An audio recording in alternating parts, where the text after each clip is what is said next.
Како окреваме знамето на НАТО што заедно со европското и со нашето ја одредува еднината не само наша, туку и на нашите поколенија, рече премиерот Зоран Заев на денешната церемонија пред владата по повод подигнувањето на знамето на НАТО.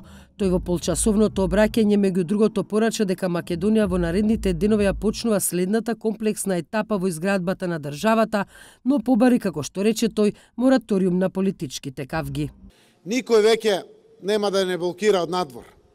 Со одлуките на нашиот парламент и на парламентот на Република Грција и со поканата од членките на НАТО алијансата, ние веќе учествуваме во работењето на најмокниот сојуз на светот.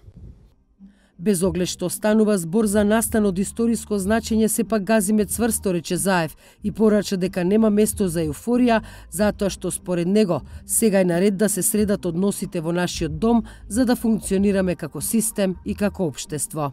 За сето ова што го спомена премиерот Заев, како што кажа, тој најзаслужни се граѓаните. Имено нив им ја упати најголемата благодарност, а освен на граѓаните им упати благодарност на сите досегашни председатели на Република Македонија, без притоа да го спомене актуелниот председател Ѓорги Иванов. Од неговиот кабинет првично соопшти дека не бил поканет, а по соопштението на владата дека уредно испратиле покана, од председателскиот кабинет соопшти дека поканата пристигнала со задоцнување. А од поранешните премиери присутни беа Владо Бучковски, Хари Костов и Љупчо Ѓоргиевски, но не и поранешниот премиер и председател Бранко Црвенковски.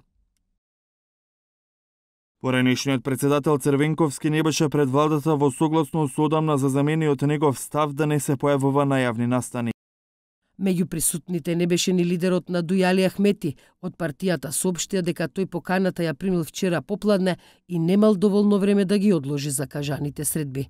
На церемонијата не беше ниту председателот на ВМРО ДПМН Христијан Мицкоски, за кого од партијата рекоа дека имал други неодложни обврски.